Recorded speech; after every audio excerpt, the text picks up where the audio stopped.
আসসালামু আলাইকুম রহমতুল্লাহি ওবরকাতুহু।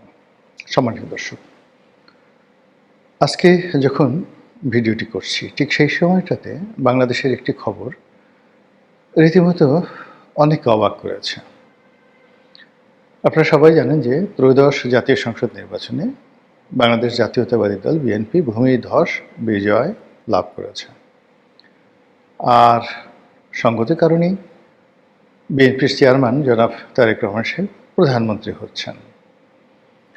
আমাদের দেশের অতীতের যে স্মৃতি, সেখানে যিনি প্রধানমন্ত্রী পদে বসেন তার একটা ভাবসাব থাকে, এবং যেই মুহূর্তে একজন লোক প্রধানমন্ত্রী হন সঙ্গে সঙ্গে তিনি তার অতীত ভুলে যান, তার বর্তমানও ভুলে যান, তার নিজের অস্তিত্ব ভুলে যান। তিনি কে, কোত্থেকে এলেন, কিভাবে এলেন, এ সকল প্রশ্ন কেউ করতে পারে না।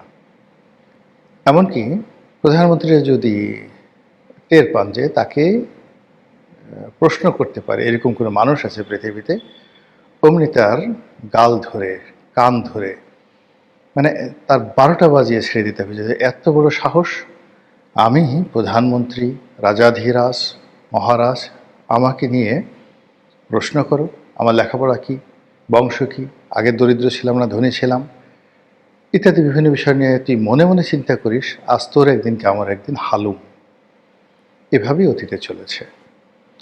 আর সেই যে ধারাবাহিকতা ভঙ্গ করে যিনি প্রধানমন্ত্রী, সম্ভাব্য প্রধানমন্ত্রী না বলে তার যারা লোকজন সবাই বলার চেষ্টা করছেন, জনাব তারেক রহমান সাহেব হলেন অবশ্যম্ভাবী প্রধানমন্ত্রী, অর্থাৎ যে সম্ভাবনাটা অবশ্যই, এর কোনো বিকল্প নেই। তো আমি যে ভিডিওটি করছি আজকে ফেব্রুয়ারি মাসের 15 তারিখ, বলা হচ্ছে 18 তারিখে সরকার শপথ গ্রহণ করবে। 3 দিন অনেক দীর্ঘ সময়। 3 দিন তো দূরের কথা, মহান আল্লাহ রাব্বুল আলামিনের কুন ফায়াকুনের কারণে 3 সেকেন্ডের মধ্যে পৃথিবীর মানচিত্র পরিবর্তন হয়ে যায়। তো সেক্ষেত্রে আল্লাহ তাকে রহম করুন, বরকত দান করুন তারেক রহমান সাহেবকে। তার নেতাকর্মীরা তাকে নিয়ে যে আশায় বুক বাঁধছেন, তিনিও নিঃসন্দেহে আশাবাদী। তো তার আশা পূর্ণ হোক। তো যেটা বলছিলাম যে তিনি তার রাজনৈতিক প্রতিপক্ষ গত একটি মাস ধরে তারা পরস্পরের বিরুদ্ধে যতটা প্রচার করা দরকার, প্রোপাগান্ডা দরকার, উভয়ই করেছেন। এবং ইতিমধ্যে সারা বাংলাদেশে জামাত এবং বিএনপি নেতাকর্মী এবং অন্যান্য যে সকল প্রতিদ্বন্দ্বী প্রার্থী রয়েছে, এমনকি বিএনপির বিদ্রোহী যারা প্রার্থী, তারাও পরস্পরের বিরুদ্ধে বিষোদ্গার করছেন, লড়াই সংগ্রাম করছেন, অনেক জায়গাতে মারামারি হয়েছে ইত্যাদি নানা ঘটনা। ঠিক সেই সময়টাতে জনাব তারেক রহমান সাহেব জামাতের আমির ডক্টর শফিকুর রহমান সাহেবের বাসভবনে দেখা করতে গেছেন। সেই দৃশ্য আমরা দেখলাম পত্রপত্রিকাতে। আর এরপর তিনি এনসিপির প্রধান জনাব নাহিদ ইসলাম তার বাসাতে যাবেন তার সঙ্গে দেখা করার জন্য। তো এটা বাংলাদেশের রাজনীতিতে একেবারে ব্যতিক্রম। পশ্চিমা দুনিয়াতেও এরকম হয় কিনা আমি দেখিনি। বরং যিনি নির্বাচিত হন, নবনির্বাচিত প্রেসিডেন্ট বা প্রধানমন্ত্রী, তাকে অভ্যর্থনা জানানোর জন্য সবাই সেখানে যান। এরকম একটা কালচার রয়ে গেছে। আবার আমরা হোয়াইট হাউসের ক্ষেত্রে দেখেছি, ধরুন প্রেসিডেন্ট বারাক ওবামা, তিনি ক্ষমতাসীন আছেন, প্রেসিডেন্ট ইলেক্ট ডোনাল্ড ট্রাম্প। তো ডোনাল্ড ট্রাম্প ইলেক্টেড হওয়ার পর শপথ গ্রহণের আগে ইনফর্মাল ওয়েতে তিনি হোয়াইট হাউসে যান তার স্ত্রীকে নিয়ে, এবং স্বয়ং বারাক ওবামা তাকে অভ্যর্থনা জানান। এটা ওদের কালচার। তো এক্ষেত্রে তারেক রহমান সাহেব তার স্ত্রীকে নিয়ে যদি গণভবনে যেতেন, মানে এখন তো গণভবন নেই, যমুনাতে যেতেন কিংবা বঙ্গভবনে যেতেন, এটা পশ্চিমা কালচারের মতো একটা নতুন কালচার হতো বাংলাদেশে। কিন্তু তিনি সকল কালচার ভঙ্গ করে সংসদে যারা বিরোধী দল হবেন তাদের সঙ্গে দেখা করতে গেছেন। সবাই বলছে এটা বিরাট উদারতা, এরকম উদারতা বাংলাদেশে হয়নি। শহীদ প্রেসিডেন্ট জিয়াউর রহমানের রক্ত যার মধ্যে প্রবাহিত, বেগম খালেদা জিয়ার রক্ত যার মধ্যে প্রবাহিত, তার পক্ষেই এ ধরনের মহৎ কাজ করা সম্ভব। তিনি শান্তির কবুতর, শ্বেত শুভ্র কবুতর, তার মাধ্যমেই শান্তি প্রতিষ্ঠিত হতে পারে আগামীতে এই বাংলায়। এরকম ইতিবাচক কথাবার্তা বলা হচ্ছে। তো এই পর্যন্ত যদি ঠিক থাকতো, সব কিছু স্বাভাবিক থাকতো, তাহলে আর কোনো বক্তব্য ছিল না। কিন্তু আমি এই ভিডিওটি করছি রোববার দিন রাত্রি 8:30টার সময়। তারপরের দিন অর্থাৎ সোমবার 11 দলীয় জোট বায়তুল মোকাররমের সামনে একটি প্রতিবাদ সভা ডেকেছেন। হঠাৎ করে এই প্রতিবাদ সভা কেন, কী উদ্দেশ্যে, কী কথা তারা বলবেন, ওটি অপ্রকাশিত থেকে যাবে। এই গেল এক। এবং এটা হতে পারে, একদিকে ধরুন আপনি পার্লামেন্টে বন্ধুত্ব করবেন, রাজনৈতিক সৌহার্দ্যতা থাকবে, পরস্পরের সঙ্গে সম্পর্ক থাকবে, আবার আপনার অধিকার নিয়ে কথাবার্তাগুলো নিয়ে আপনি রাজপথে কথা বলবেন। এটা আমাদের বাংলাদেশে অনেকবার ঘটেছে, বহুবার ঘটেছে। তো সেটা সমস্যা ছিল না। সমস্যা হবে যদি তারেক রহমান সাহেব এই যে জামাতের আমিরের সঙ্গে দেখা করলেন, এটি উনি নিজের ইচ্ছায় করে থাকেন, দলের পরামর্শ করে থাকেন, ভালো, এবং এটি ইতিবাচক। কিন্তু এটি যদি কোনো বিশেষ জায়গা থেকে নির্দেশনা আসে, উপদেশ আসে, অনুরোধ আসে, সেটা আপনারা অনুমান করে নেন কোথা থেকে আসতে পারে, তাহলে এই সাক্ষাতের মধ্যে একটি অশনি সংকেত বিরাজ করছে। যদি এ ধরনের একটি ভয় তারেক রহমান সাহেবকে কেউ দেখিয়ে থাকে যে জামাত যদি ঠিক না থাকে তারা যে কোনো সময় সংসদ থেকে বেরিয়ে যেতে পারে, তাহলে সরকারের পতন অনিবার্য, তারা শপথ গ্রহণ নাও করতে পারে, তারা শপথ গ্রহণের আগে ঝামেলা তৈরি করতে পারে, ইত্যাদি ইত্যাদি নানা বিষয়। আর সেই ভয়ের কারণে হোক, এই পরিস্থিতি উত্তরণের জন্য সেই একটা নেগোসিয়েশন বা একটি বন্ধুত্বের পরিবেশ তৈরির জন্য তার যে অগ্রগামী ভূমিকা, এটা যদি হয়ে থাকে, তাহলে এই ফলাফলটা ভালো হবে না, কোনো অবস্থাতে ভালো হবে না।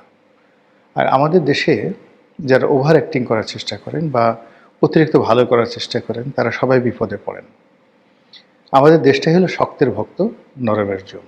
এখানে আপনি রাজা হবেন তো রাজার মতো থাকবেন, প্রজা হবেন প্রজার মতো থাকবেন। প্রজা যদি রাজার মতো ভাব দেখায়, ভীষণ রকম সমস্যার সৃষ্টি করে।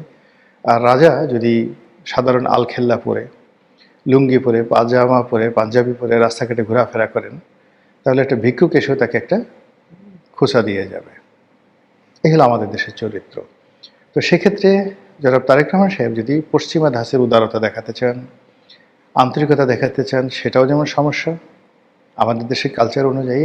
আর যদি তিনি দ্বিধাগ্রস্ত হয়ে, ভীতর সন্ত্রস্ত হয়ে, কারো দ্বারা উপদেশপ্রাপ্ত হয়ে, আদিষ্ট হয়ে, অনুরোধপ্রাপ্ত হয়ে মানে বিরোধী দলীয় নেতাদের সঙ্গে দেখা করতে যান, তাহলে আপনি ধরে নিতে পারেন যে তিনি একটি দুর্বল সরকারের প্রতিনিধিত্ব করতে যাচ্ছেন, যে সরকারের হাত পা বাঁধা থাকবে এবং তাকে অনেক বিষয়বস্তুর সঙ্গে নেগোসিয়েশন করতে হবে, সমঝোতা করে তাকে চলতে হবে। এটি তার জন্য একটি করুণ পরিণতি বয়ে নিয়ে আসবে এবং তিনি সাস্টেন করতে পারবেন না, নিশ্চিতভাবে লিখে রাখতে পারেন। থার্ডলি হলো যে সামনে যে রাজনীতির সমীকরণ আসছে, সেই সমীকরণে একটা স্পেস আছে, বিশাল একটা স্পেস খালি আছে। আপাত দৃষ্টিতে সুন্দর একটি নির্বাচন হয়েছে, শান্তিপূর্ণ, এতে কোনো সন্দেহ নেই।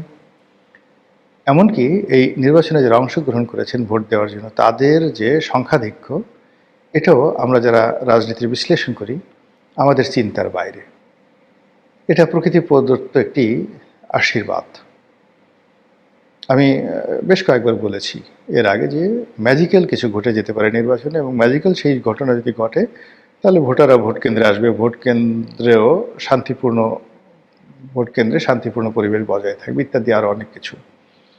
কিন্তু আমাদের যে স্বাভাবিক অবস্থা, আইনশৃঙ্খলার যে অবস্থা, মানুষের মন মানসিকতা, তো সেক্ষেত্রে আসলে দ্বন্দ্ব সংঘাত হলে সেটা সামাল দেওয়া যেত না। কিন্তু বাস্তবে ম্যাজিক্যাল ঘটনা ঘটেছে, অলৌকিক ঘটনা ঘটেছে। অনেকে ফলাফল নিয়ে, ফলাফলের ইঞ্জিনিয়ারিং নিয়ে বিভিন্ন রকম কথাবার্তা বলছেন, এবং স্পর্শকাতর অনেকগুলো যে সিট রয়েছে, সংসদীয় আসন রয়েছে, সেখানে ফলাফলের যে যাকে বলা হয় পরিবর্তন আমরা দেখেছি, এবং সেখানে যেভাবে ফলাফল হয়েছে, এটা আমাদের হিসাবের সঙ্গে মিলছে না। আবার এখন জনাব তারেক রহমান সাহেব যেভাবে ভারতকে তিনি প্রিভিলেজ দিতে চাচ্ছেন, আবার ভারত যেভাবে রেসপন্ড করছে তারেক রহমান সাহেবের পক্ষে, আবার ভারতকে ঠেকিয়ে দেওয়ার জন্য এনসিপি, ডাকসু, জামায়াত ইসলামী, তাদের অন্যান্য যে সকল প্রক্সি গ্রুপগুলো রয়েছে, তারা যেভাবে রাস্তায় মিছিল বের করতে যাচ্ছে নরেন্দ্র মোদীর বিরুদ্ধে, ভারতীয় কর্তৃপক্ষের বিরুদ্ধে, এটি জনাব তারেক রহমান সাহেবের জন্য নানা রকম সমস্যা এবং জটিলতা তৈরি করবে। তো সেদিক থেকে আগামী যে 6টি মাস সরকারের জন্য, এই 6টি মাস প্রায় প্রতিদিন একটার পর একটা ম্যাজিক্যাল ঘটনা ঘটতে থাকবে। এই যে তারেক রহমান সাহেব জামাতের আমিরের বাসায় গেলেন, আবার এমন যদি হয় যে দুজনে মিলে উমরা করতে গেছেন একসাথে, লাব্বাইক আল্লাহুম্মা লাব্বাইক, লাব্বাইক লা শারিকা লাকা লাব্বাইক ইন্নাল হামদা ওয়া নিয়ামাতা লাকা ওয়াল মুলক লা শারিকা লাক, জামাত এবং প্রধানমন্ত্রী তারেক রহমান একসঙ্গে তারা উমরা করতে গেছেন, এমনকি তার ক্যাবিনেট একসঙ্গে সেখানে গেছেন। এরকম যদি ঘটনা ঘটে, আরও আশ্চর্য ঘটনা, যদি জামাতের লোকজন এখানে এই ক্যাবিনেটে সেই 1996 যে জামাত বিএনপি সরকার ছিল, ওইভাবে যদি জাতীয় সরকার হয় এবং সেই জাতীয় সরকার যদি জামাতের লোক অংশগ্রহণ করে, এনসিপি যদি অংশগ্রহণ করে, যদি আসিফ নজরুল সাহেব আইনমন্ত্রী হন, মোস্তফা সরোয়ার ফারুকী তিনি যদি সংস্কৃতি মন্ত্রী হন টেকনোক্র্যাট কোঠায়, ইত্যাদি আরও অনেক কিছু ম্যাজিক্যাল ঘটে যেতে পারে। আর রাজনীতিতে যত বেশি ম্যাজিক্যাল ঘটনা ঘটে, তত বেশি সেখানে অশনির সংকেত বিরাজ করে, তত বেশি সেখানে অনিশ্চয়তা দেখা দেয়, তত বেশি সেখানে আতঙ্ক বিরাজ করে। আর সব কিছু যদি আশানুরূপ হয়, মানুষ বুঝতে পারে যে এই জিনিসগুলো হতে যাচ্ছে, যেমন এখন কারা কারা মন্ত্রী হবেন, কে কে রাষ্ট্রপতি হবে, সেগুলোর একটা প্রেডিকশন কিন্তু পত্রপত্রিকাগুলো দিচ্ছে, একটা ফোকাস তৈরি করার চেষ্টা করছে। কিন্তু এর বাইরে যদি অলনে ছাড়েন, আপনি ব্যতিক্রম কিছু দেখেন, ম্যাজিক্যাল কিছু দেখেন, আপনি নিশ্চিত থাকেন যে সেটার ফলাফল ভালো হবে না। রাজনীতিতে ম্যাজিক ভালো জিনিস নয়। তো তারেক রহমান সাহেব চেষ্টা করে যাচ্ছেন, সেটা ম্যাজিক্যাল হোক, তার উদারতা হোক, তার অনেস্টি হোক, কিংবা তার ঔদার্য হোক, মহত্ব হোক, কিন্তু শেষমেশ তা যেন পূর্ণতা পায় এবং ভালো কিছু হয়, এবং গণতন্ত্রের যে অগ্রযাত্রা শুরু হয়েছে, এই যাত্রা যেন অব্যাহত থাকে, মহান আল্লাহর দরবারে সেই প্রার্থনা জানাচ্ছি। আসসালামু আলাইকুম রহমতুল্লাহি ওয়া বারাকাতুহু।